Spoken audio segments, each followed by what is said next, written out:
नमस्कार, एक बार फिर से आप सभी का इस subject fundamental of fluid mechanics में स्वागत है। और आज प्रीवियस लेक्चर में हम लोगों ने कैपिलरिटी के बारे में पढ़ा था और वहाँ पर एक डेरिवेशन हम लोगों ने किया था कैपिलरिटी राइज को लेकर के या फॉल को लेकर के, जिसका फार्मूला बना था H is equal to 4 sigma cos theta upon W into D. और हमने ये भी देखा कि मैक्सिमम हाइट अगर कैपिलरिटी की है तो थीटा इक्वल टू 0 कर दीजिए। That is in the case of pure glass, pure water और ग्लास के केस में ऐसा होता है। अब हम इसी पर बेस्ड एक न्यूमेरिकल लगाएंगे। उसके बाद एक और केस है आपके पास, अगर दो कॉन्सेंट्रिक ट्यूब हो जाए, दो ट्यूब हो जाए, उसके बीच में वाटर अगर अपना कैपिलरी राइज करता है तो क्या फार्मूला डिराइव होगा, उस पर हम लोग फोकस करेंगे। तो अभी एक क्वेश्चन लिखिएगा, इफ द फर्स्ट क्वेश्चन जो कैपिलरिटी राइज पर लिखना है, और एक इंपॉर्टेंट क्वेश्चन है ऑब्जेक्टिव के लिए, दैट इज इंपॉर्टेंट क्वेश्चन। ये है कि if the diameter of tube is 1 mm, if diameter of tube is 1 mm,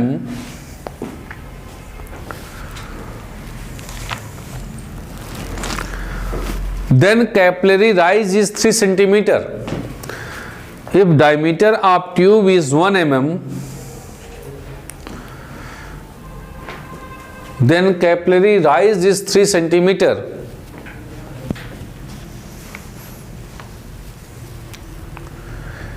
What will be the capillary rise? What will be the capillary rise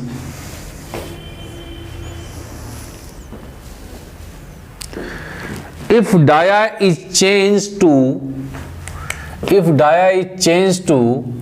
0.2 mm?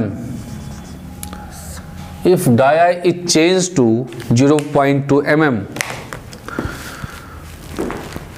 तो इसका concept हम लोगों ने कल ही discuss कर लिया था कि फार्मूला हमारे पास है कि H is equal to 4 sigma cos theta upon W into D.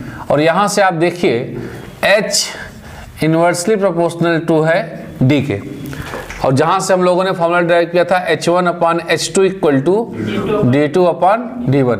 तो अगर इसी केस को सॉल्व करें, H1 दिया है, क्या है diameter, initial diameter, what is given data, given data क्या है आपके पास। अगर डायमीटर D कितना है, D1 कितना 1 mm है, तो what is the capillary rise, H1 कितना है 3 सेंटीमीटर, मतलब 30 mm, कितना mm 30 mm। अगर डायमीटर D2 कितनी हो जाए 0.2, तो आपसे H2 पूछा है। Find out this by putting this value, H1 equal to 30 upon H2 हमें फाइंड करना है, D2 इज 0.2 अपॉन 1, तो H2 is equal to 30 upon 0.2, that is 150। H2 is equal to 150 mm, तो कितना सेंटीमीटर हो जाएगा 15 सेंटीमीटर। और ये जाहिर सी बात है बढ़ना ही चाहिए था, क्योंकि डायमीटर डिक्रीज कर रहा है और इन्वर्सली प्रोपोर्शनल है, तो डायमीटर कम होगा तो कैपिलरी राइज क्या होगा, बढ़ेगा। तो पहले केस में कितना सेंटीमीटर था 3 सेंटीमीटर था, और इस केस में कितना आएगा 15 सेंटीमीटर। तो that will be the answer, 15 centimetre है आपका आंसर। ये बहुत इंपॉर्टेंट क्वेश्चन है SSC JEE point of view से। एक छोटा सा ऑब्जेक्टिव क्वेश्चन आपके लिए।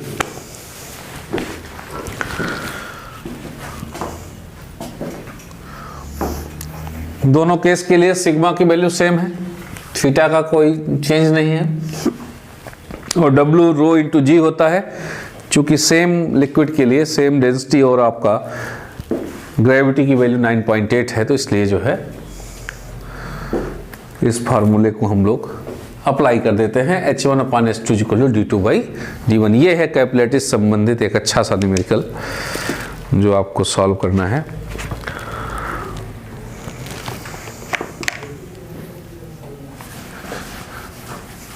नेक्स्ट एक छोटा सा डेरिवेशन है, डेरिवेशन क्या क्वेश्चन है एक प्रकार से, उसको हम डेरिवेशन के फॉर्म में सॉल्व करेंगे।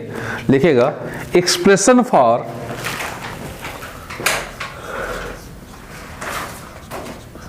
expression for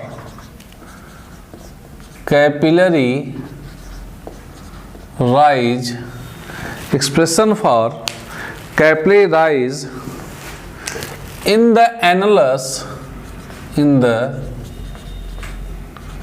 annulus of two coaxial glass tube, दो कोएक्सियल ग्लास ट्यूब के एनलस में कैपिलरी राइज कितना होगा, इस पर हमको चर्चा करना है। This is what the expression, चाहे क्वेश्चन आप समझिए चाहे इसको डेरिवेशन समझ लीजिए, इंपॉर्टेंट है आपके लिए कि दो कोएक्सियल ग्लास ट्यूब है, उनके बीच का जो गैप होता है उसमें अगर लिक्विड आपका कैपिलरी राइज करता है तो what will be the expression of surface tension, sigma की वैल्यू क्या करेंगे, या कैपिलरी राइज की वैल्यू क्या है, expression for capillary rise. H हमको यहां भी फाइंड आउट करना है, लेकिन वो केस कैसी है, दो कोएक्सियल ग्लास ट्यूब हैं। अब कैसे कोएक्सियल ग्लास ट्यूब होगी भाई, अब देखिए, एक मान लीजिए आपके पास ट्यूब ये है, let this is first tube, let this is first tube,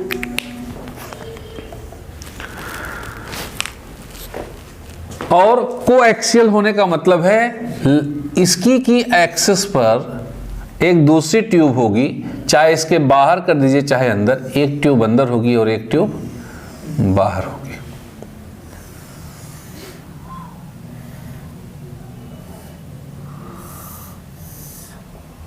like that,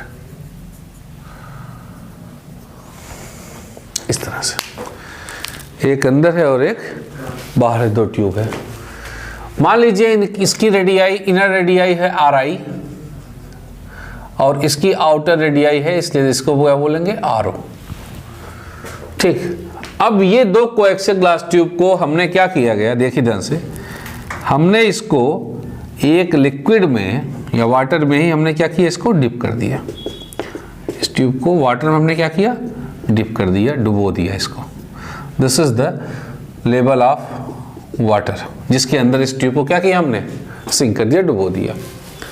अब कैपिलरी राइज देखना है तो जितना पोर्शन तो वाटर का अंदर रहेगा वहां तक तो वाटर रहना ही रहना है, बोलिए, जितना पोर्शन आपका वाटर के अंदर रहेगा वहां तो पानी रहेगा ही रहेगा, क्योंकि आप उन्हें डुबोया ही उतना पोर्शन है। कैपिलरी राइज का क्या मतलब है, थोड़ा पोर्शन, कुछ और पोर्शन क्या करेगा, इसका कैपिलरी राइज में जाएगा, कुछ और पोर्शन क्या करेगा, राइज कर जाएगा इसका। और आप जानते हैं किनारे किनारे ग्लास की ट्यूब पकड़कर इसको चढ़ना है तो इसका शेप कैसे बन जाता है, ऐसे, इस साइड कॉनकेव शेप में आपका आ जाएगा, लाइक दैट। ये है आपका, and this height is H। यही H आपको फाइंड आउट करना है कोएक्सियल ग्लास ट्यूब में। कैसे आप इसको फाइंड आउट करेंगे, दिस इज द क्वेश्चन। कहानी वही है, आपको क्या करना होता है हमेशा, ऐसे क्वेश्चन को डील करने के लिए मैंने बेसिक फंडामेंटल क्या बताया था कि आप सरफेस टेंशन का एक ऐसा कंपोनेंट लीजिए जो इसके वेट को क्या कर रहा हो, बैलेंस कर रहा हो। यही आपको प्रॉब्लम सॉल्व करने का एक ही तरीका है आपके पास। तो इस लिक्विड का जो भी ये ऊपर हाइट H हाइट तक आया है, इस लिक्विड का अपना वेट किधर काम कर रहा होगा, नीचे, दैट इज वेट। तो वेट ऑफ द लिक्विड, और यहां पर जो सरफेस टेंशन काम कर रहा होगा, ये आपका सरफेस टेंशन काम कर रहा है, बताइए। इफ दिस, क्या what is the angle of contact, क्या करेंगे आप एंगल ऑफ कांटेक्ट के लिए, यहां से एक टेंजेंट ड्रॉ करेंगे, एंगल थीटा देख लेंगे, और यही थीटा हो जाएगा आपका, ये बोलो। इसके दो कंपोनेंट होंगे, and this will be Fs, जो ये हो जाएगा Fs cos थीटा, सॉरी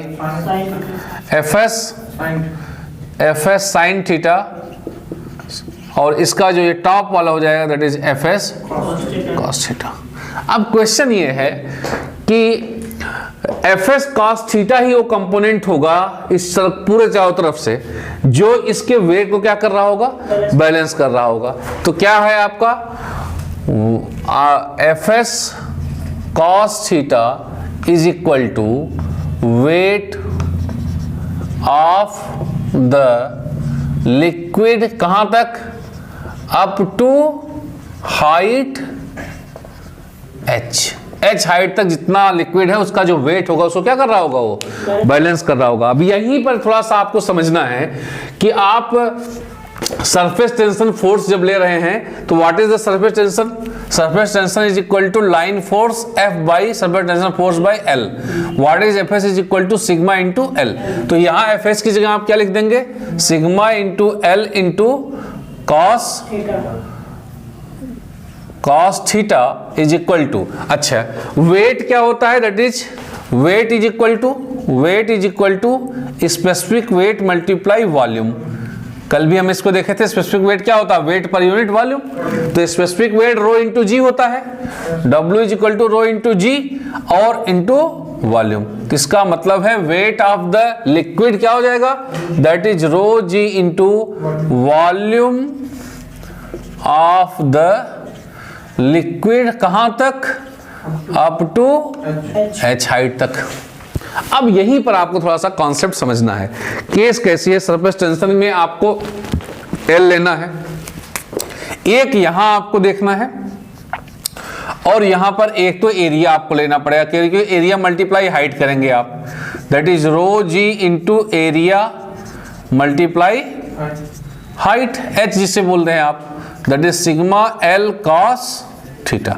हमें ये सरफेस टेंशन में L लेना है। आपको कितनी लेंथ तक लग रहा होगा सरफेस टेंशन, ये हमको देखना है। तो क्या लेंथ होगा बताइए जरा, इसमें क्या लेंथ होगा? सरफेस टेंशन किस पे काम कर रहा होगा? सरफेस टेंशन हर उस फ्री सरफेस पे काम करेगा जितनी दूर तक वाटर आपका फ्री सरफेस पर रहेगा। तो सरफेस टेंशन किस पे काम कर रहा होगा जरा देखिएगा।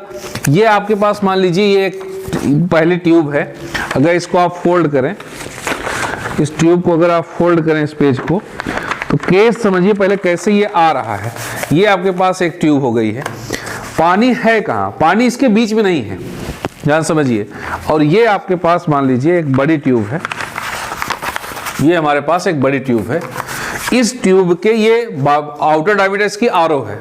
इस ट्यूब की आउटर डायमीटर या डायमीटर क्या है, रेडियस क्या है? RI बोलते हैं। वो ऊपर वाली ट्यूब की क्या है? RO। देखिए ध्यान से, ये अंदर वाली ट्यूब है जो ये वाली ट्यूब दिखा रही है, ये अंदर वाली ट्यूब है। और ये वाली ट्यूब कौन सी है? बाहर वाली है। इसका रेडियस कितना है? RO, और इसका रेडियस क्या है? RI है। ये है क्लियर?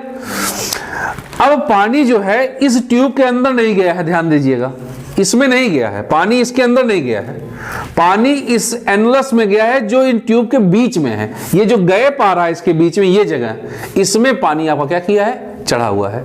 तो कितना लेंथ है पानी कवर करता है, ये इंपॉर्टेंट है आपके लिए, जिसपे सरफेस टेंशन काम करेगा। तो सरफेस टेंशन काम करने के लिए पहले तो इसके चारों तरफ होगा पानी, इसके चारों तरफ होगा। दूसरा, बाहर वाले जो ट्यूब होगा उसके चारों तरफ होगा।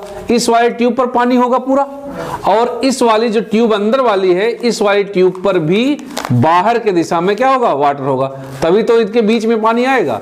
अब देखिए, इसके चारों तरफ होगा पेरिफेरी पर पानी आपका, और इसके चारों तरफ होगा। तो दो एरिया आपको मिल गए हैं जहां पर सरफेस टेंशन काम करेगा। कौन सा? इसका एरिया प्लस इसका एरिया। तो इसका एरिया क्या हो जाएगा? दैट इज सरफेस एरिया क्या हो जाएगा? सिग्मा इंटू सरफेस एरिया इसका क्या है? इनर का जो है आउटर पोर्शन, ये वाला पोर्शन, ये जो आपका दिख रहा है ये वाला पोर्शन, इसका सरफेस टेंशन, इसका सरफेस एरिया कितना होगा? 2 pi RI, 2 pi R into I plus अब आउटर का पोर्शन देखिए, इसका इनर पोर्शन हो जाएगा बाहर वाले का, दैट इज 2 पाई और नॉट। ये लेंथ होगी आपकी जिस पर सरफेस टेंशन काम करेगा, और यही एक इंपॉर्टेंट पॉइंट है जिसे आपको कवर करना है। आप ये मत सोचिए कि इसके अंदर गया, अगर इसके अंदर गया होगा तो 2 पाई RI केवल होगा। ये बीच में है, इसलिए जो लेंथ सरफेस टेंशन के लिए आप ले रहे हैं वो इसका भी सरफेस लेंथ प्लस बाहर वाले का भी सरफेस लेंथ, क्योंकि दोनों को पानी क्या कर रहा है? टच कर रहा है आपका। तो ये हो जाएगा आपका equal to rho g into area क्या हो जाएगा? एरिया क्या होता है? Pi R square. कितना एरिया कवर कर रहा है जब बताइएगा? एरिया क्या हो जाएगा? Outer area minus inner area, क्योंकि बीच में पानी है आपका, that is pi R0 square minus pi RI square into height के H हो जाएगा। बोलिए, सिग्मा इंटू L की जगह 2 pi RI plus 2 pi R0 cos theta is equal to rho g into area, ये हो गया, इंटू H। ये एरिया देखिए माइनस क्यों आपने लिया? क्योंकि इनके बीच में है, ये ऐसा नहीं है पानी कहां चढ़ रहा है, इन दोनों के ट्यूब के बीच में annulus of two coaxial glass tube, जिनकी एक्स शेप है, एनुलस का मतलब होता है इनके बीच का जो एरिया आपको बच रहा है उसके अंदर क्या कर रहा है, पानी राइज कर रहा है। तो यहां से आपको जो है h की वैल्यू फाइंड आउट हम कर सकते हैं। तो जरा सॉल्व करिए, ये आपका a square minus B square का फॉर्म बन रहा है। यहां से देखिए 2 पाई बाहर कर लेंगे, सिग्मा इंटू 2 पाई, क्या बचा इधर, R I plus R nought into cos theta is equal to rho G. यहां से पाई बाहर करिए, R not square minus R I square into H. इधर देखिए ये A square minus B square का केस बना, इसको बोलेंगे 2 पाई है, पाई पाई से कैंसिल कर दीजिए, क्या करेंगे, पाई पाई से कैंसिल कर देंगे, तो ये हो जाएगा sigma into 2 into R I plus R naught cos theta is equal to rho into g, R not square, R naught plus R I into R naught minus R I into H. A square minus B square बराबर A plus B, A minus B, और R naught plus R I क्या यहां से cancel हो जाएगा।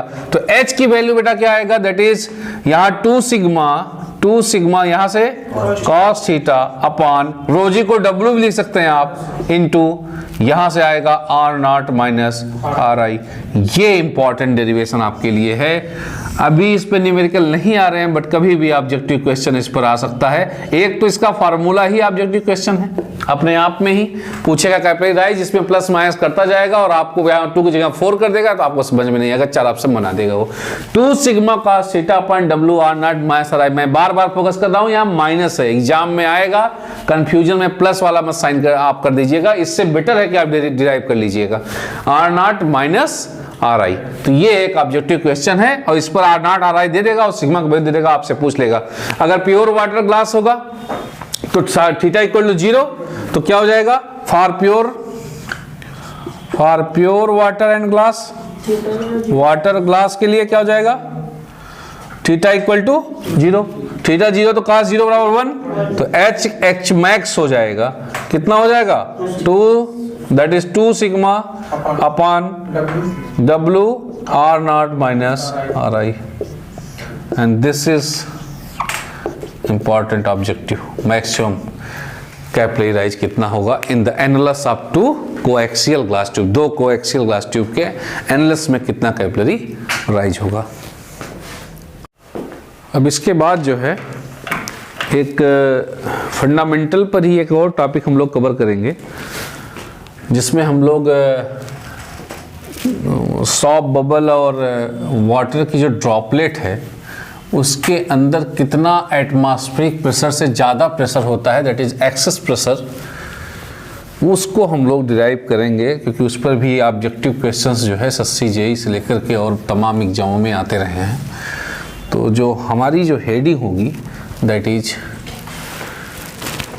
Pressure in liquid drop, pressure in liquid drop, pressure in liquid drop in excess of atmospheric pressure, pressure in liquid drop in excess of atmospheric pressure, pressure in liquid drop in excess of atmospheric pressure,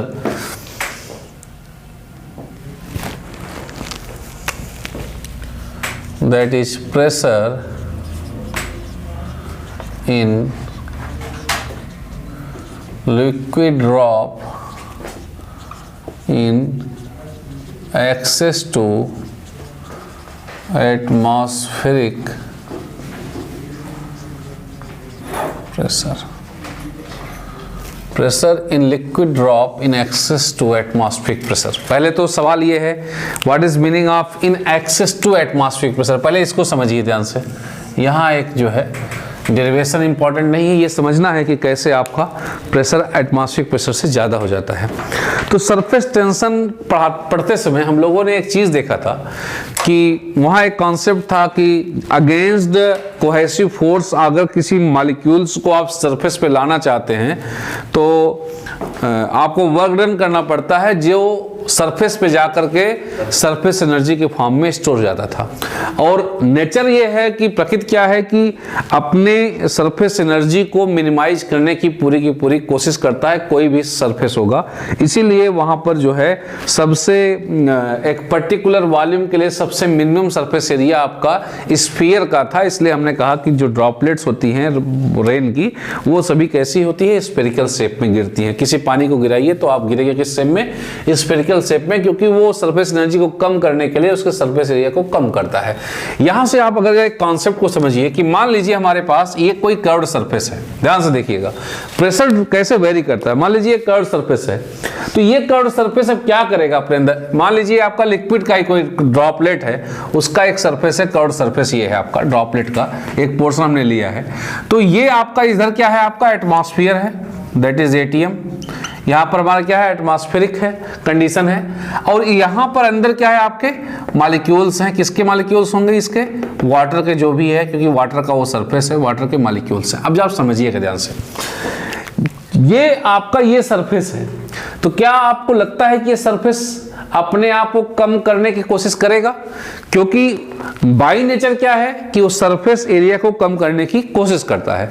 तो ये जितना जो surface area है इसको कम करने के लिए तो वो क्या प्रयास करेगा, मान लीजिए ऐसे बनाएगा उस सरफेस को, फिर और भी कम करेगा इस सरफेस को।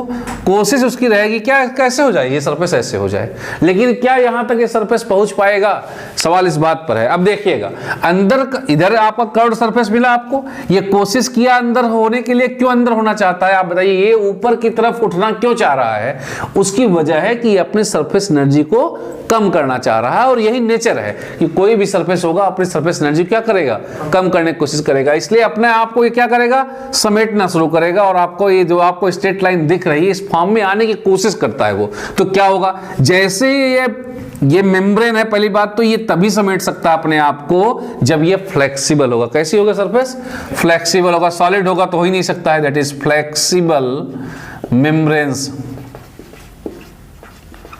दैट इज फ्लेक्सिबल मेम्ब्रेन्स आपके होनी चाहिए, तब जाकर के एक कंडीशंस लगती हैं ये वाली। तो क्या है, ये कर्व्ड सरफेस है वाटर की ड्रॉपलेट को, ये कोशिश करेगा उठने की बाहर की दिशा में। उसकी पीछे बेसिक वजह यह है कि वो अपने सरफेस एरिया को क्या करता है, कम करने की। अभी सरफेस एरिया, सरफेस लेंथ ज्यादा है, धीरे धीरे देखिए क्या होता जा रहा है, ये कम होता जा रहा है। लेकिन जब ये ऐसा कर रहा होता है तो अंदर की दिशा में क्या कर रहा होता है, इसको दबा रहा होता है। किसको, जो इसके अंदर वाटर मॉलिक्यूल्स होते हैं। तो क्या करेंगे वाटर मॉलिक्यूल्स, अपना एक फोर्स रेजिस्टेंस इसके ऊपर लगाएंगे, क्योंकि आप किसी चीज को प्रेस करेंगे तो वो रेजिस्टेंस क्रिएट करेगा। किसी भी चीज को आप प्रेशराइज करेंगे तो अंदर क्या होगा, रेजिस्टेंस क्रिएट करेगा, उसको अपोज करेगा। अच्छा, जब आप ये यहां से कंडीशन 1 से आप यहां 2 पे पहुंचे, 2 से 3, तो अंदर क्या हो रहा होगा, इस जैसे जैसे आप ये कॉम्प्रेस कर रहे होंगे, शेप बदल रही होगी, वैसे वैसे अंदर के मॉलिक्यूल्स कॉम्प्रेस हो रहे होंगे। जो कॉम्प्रेस अगर हो रहे होंगे तो अंदर का प्रेशर क्या कर रहा होगा, बढ़ रहा होगा। In compare to what, in compare to atmospheric pressure. इसीलिए फार्मूले में क्या लिखा गया, एक्सेस टू एटमॉस्फेरिक प्रेशर किसके अंदर, लिक्विड ड्रॉप के अंदर। लिक्विड ड्रॉप के अंदर प्रेशर एटमॉस्फेरिक प्रेशर से कितना एक्सेस है, दैट डेल्टा पी अमाउंट जो एक्सेस है इसके, उससे वही आपको फाइंड आउट करना है। और उसकी बेसिक वजह आपको समझ में आ गई।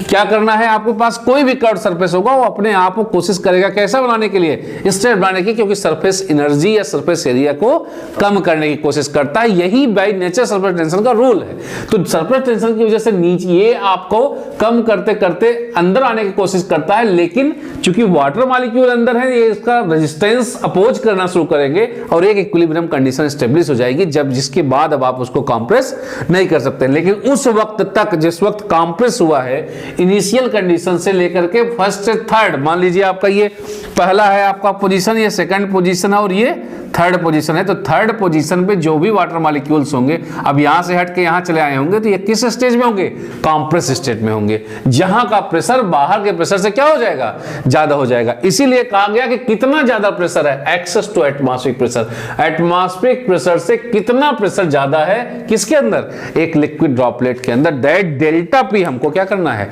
फाइंड आउट करना है। तो क्या करेंगे हम लोग एक वाटर की ड्रॉपलेट लेंगे, ध्यान समझिएगा, this is the water droplet. क्या है आपके पास, ये वाटर ड्रॉपलेट है, ये वाटर ड्रॉपलेट है आपके पास। तो इसका जो डेरिवेशन होता है कई तरीके, उसमें एक जो तरीका ये है कि हमें क्या करना होता है कि हम इसको बीच में से दो भागों में इसको डिवाइड कर देते हैं वाटर ड्रॉपलेट को, तो इसके दो सरफेस क्रिएट हो जाते हैं। क्या है आपका, देखिए, एक तो आपका ऊपर हो जाएगा ऐसे, एक सरफेस ये है ऊपर आपका, और एक सरफेस आपका ये है नीचे, ये है आपके पास, ऐसे बन जाएगा आपका।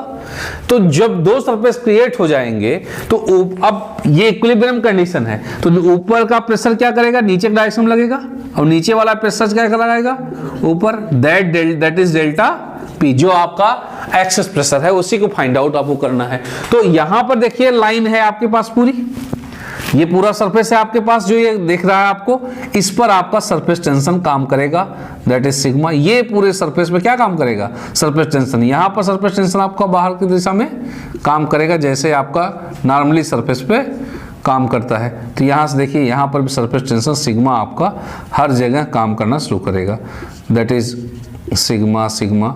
ये सभी क्या है, सरफेस टेंशन, चारों दिशा में आपका यहाँ सरफेस टेंशन लगेगा। ये आपका सरफेस टेंशन है, दैट इज सरफेस टेंशन, ये सरफेस टेंशन सिग्मा, ये सभी से क्या है, किसकी वैल्यू है, सिग्मा की है, ये सिग्मा और सिग्मा।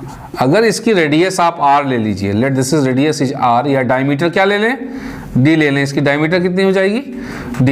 तो क्या कहानी बनेगी देखिएगा, इक्विलिब्रियम कंडीशन में जो सरफेस टेंशन फोर्स लगा रहा होगा वो इस प्रेशर फोर्स के बराबर होना चाहिए, तभी जाकर के ये एक बनेगा आपका, ये इक्विलिब्रियम कंडीशन पे होगा। तो फॉर इक्विलिब्रियम क्या हो गया, देखिए, फॉर इक्विलिब्रियम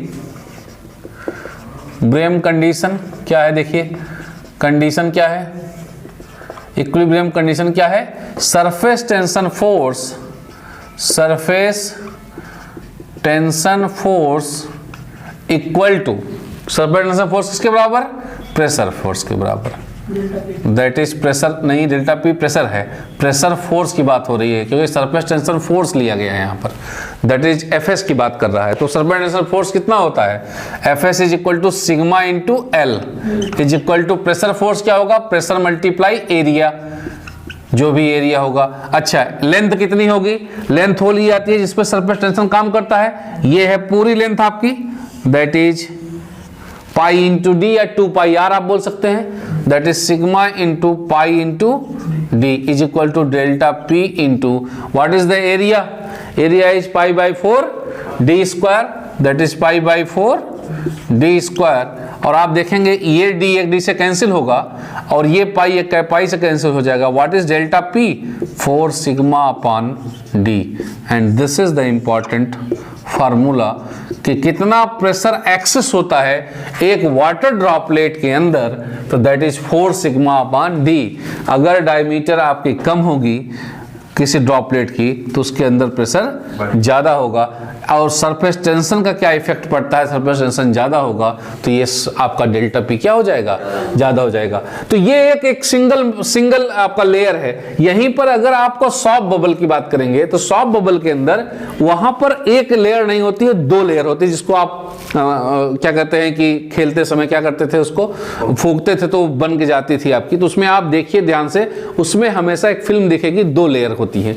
तो यहाँ 2 लेयर होने का मतलब है एक बार लेयर किसके बीच में है, लिक्विड और एयर के बीच में, फिर वहां पर कैसे किसके बीच में होगा, 2 लेयर बनेंगी, एक लिक्विड एयर फिर लिक्विड एयर। तो 2 लेयर होने की वजह से आप इसको क्या कर देंगे, 2 टाइम्स कर देंगे। तो 2 टाइम्स करेंगे डेल्टा पी क्या आ जाएगा, 8 सिग्मा अपॉन डी।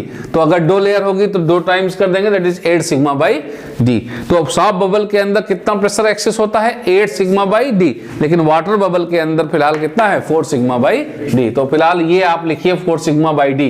क्यों एक्सेस प्रेशर होता है ये इंपॉर्टेंट कॉन्सेप्ट है, इसे समझना है आपको, कॉन्सेप्ट है, क्योंकि ये लाइन कठिन है समझना, that is excess to atmospheric pressure. इसका क्या मीनिंग है? इसका मीनिंग ये है कि कोई भी सरफेस नेचर में अपनी सरफेस एनर्जी को डिक्रीज करने के लिए, मिनिमम स्टेज में लाने के लिए अपने आप को क्या करता है, कम करने की कोशिश करता है। उस कम करने के केस में जब भी कोई वाटर बबल का सरफेस अपने आप को वाटर ड्रॉपलेट का सरफेस कम करने की कोशिश करता है, तो अंदर जो मॉलिक्यूल्स वाटर के होते हैं वो प्रेस होते हैं, कंप्रेस होते हैं, जिसकी वजह से उसके अंदर का प्रेशर क्या होता है, बिल्डअप होने लगता है, बढ़ता रहता है। और एक ऐसा स्टेज आता है जहां पर इसके द्वारा वाटर मॉलिक्यूल के द्वारा अपोज जो कर रहा है, विरोध कर रहा है उस प्रेशराइज होने का, वो इस प्रेशर के बराबर हो जाता है। तो आप बोलते हैं, जो कंप्रेस कर रहे होते हैं उसके बराबर हो जाता है, तो आप बोलते हैं इक्विलिब्रियम कंडीशन रीच हो गई। लेकिन उस इक्विलिब्रियम कंडीशन के अंदर इस वाटर मॉलिक्यूल के प्रेशर ज्यादा होता है। वही कितना ज्यादा प्रेशर है किसके कंपेयर में,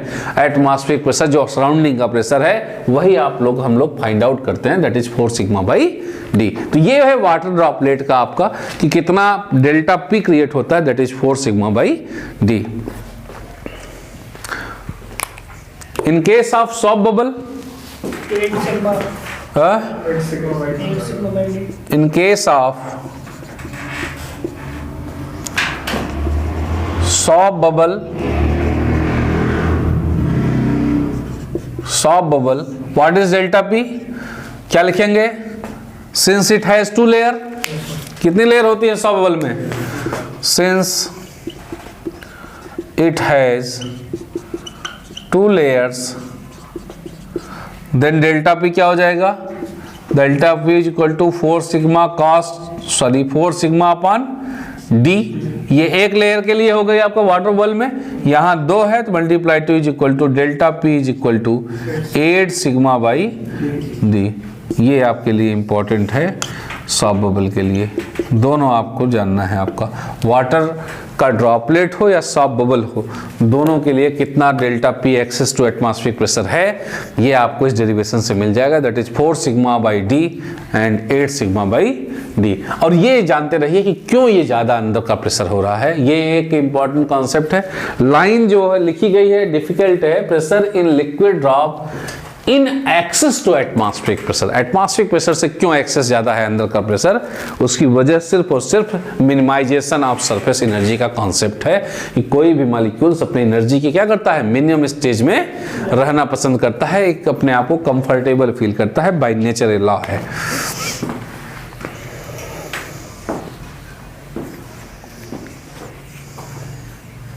अब इस वाटर ड्रॉपलेट और सॉफ्ट बबल के केस पर एक न्यूमेरिकल हम लोग सॉल्व करेंगे। लिखिएगा, a small droplet of water, a small droplet of water, a small droplet of water at 20 degrees Celsius has a small droplet of water at 20 degrees Celsius has diameter of 0.05 mm, diameter of 0.05 mm. The pressure within the droplet is 0.6. The pressure within the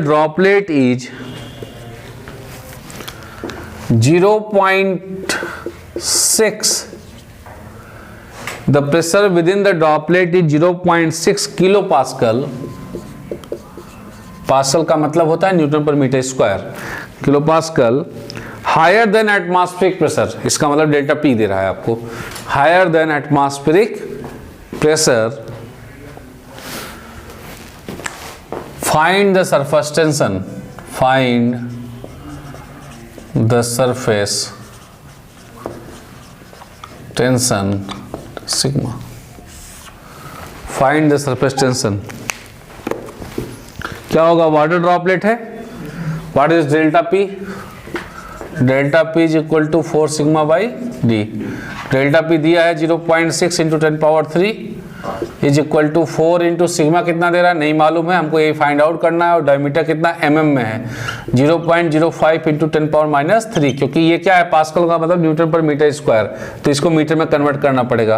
give the value sigma, what is the value of sigma? 7.5 into 10 power minus 3 Newton per meter. Is that correct? Yes, sir.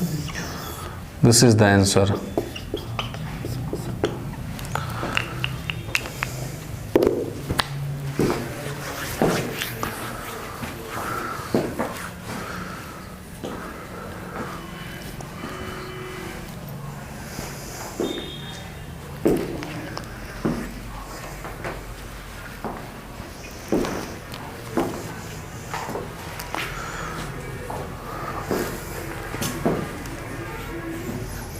That is 7.5 into 10 power minus 3 Newton पर metre.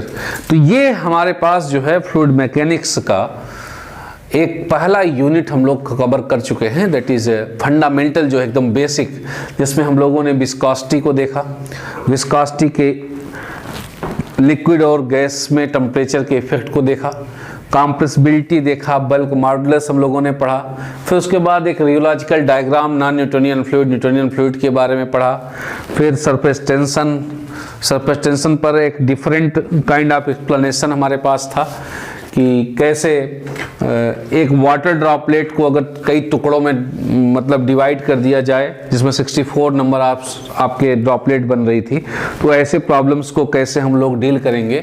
और उसके बाद capillarity हम लोगों ने देखा because of adhesion and cohesion both के concept से, कि राइज कैसे होगा, फॉल कैसे होगा। और आज के लास्ट लेक्चर में जो है हम लोगों ने एक्सप्रेशन डिराइव किया है कि कैसे अगर दो कोएक्सियल ग्लास ट्यूब हैं उससे कैसे हम डेरिवेशन करेंगे, और सरफेस टेंशन की जो लेंथ ली जाती है उस पर हम लोगों ने देखा कि वो लेंथ कैसी होनी चाहिए, जितना पोर्शन को सरफेस को कवर करता है पूरी लेंथ आपकी ली जाती है। और एरिया आपका देखिए वहां पर pi R square, pi R not square minus pi R square, वो बीच का एरिया लिया था, लेकिन जब सरफेस टेंशन के लिए लेंथ ले रहे थे आपने तो ऐड कर दिया था, वहां घटाया था एरिया लेते समय, लेकिन सरफेस टेंशन की लेंथ क्या कर दिया हमने, ऐड कर दिया, क्योंकि दो सरफेसेस थे वहां पर, एक अंदर वाले ट्यूब का बाहर वाला पोर्शन और बाहर वाले ट्यूब का अंदर वाला पोर्शन, वो दोनों को वेट कर रहा था, इसलिए हम लोगों ने ले लिया। और फिर एक्सेस प्रेशर क्यों होता है किसी वाटर ड्रॉपलेट या सॉफ्ट बबल के अंदर एटमॉस्फेरिक प्रेशर के कंपैरिजन में, इसको हम लोगों ने पढ़ा।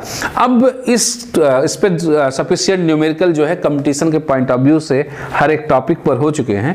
हम लोग अब आगे बढ़ेंगे और यूनिट सेकंड स्टार्ट करेंगे, and that is pressure and its measurement, जिसे आप बोलते हैं मैनोमेट्री बोलते हैं। क्या बोलते हैं? मैनोमेट्री। तो आप हेडिंग डाल के छोड़ देंगे, the pressure and its measurement, fluid pressure and its measurement, fluid pressure and its measurement, and bracket में the topic will be name as manometry. इसे जो है जो फेमस है दैट इज मैनोमेट्री बोला जाता है, दैट इज मैनोमेट्री, एक नया टॉपिक है हमारे लिए, और ये इंपॉर्टेंट है, इससे न्यूमेरिकल आपके क्वेश्चन में, ऑब्जेक्टिव एग्जाम में न्यूमेरिकल आएंगे, एकेडमिक पॉइंट ऑफ व्यू से भी जो है ये बहुत इंपॉर्टेंट टॉपिक है मैनोमीटर्स में, जिसमें हम लोग डिफरेंट टाइप के मैनोमीटर पढ़ेंगे और उनको जो है एक 1 by 1 जो है इनके ऊपर न्यूमेरिकल भी सॉल्व करेंगे, एक्सप्लेन भी हम लोग अच्छे से करेंगे।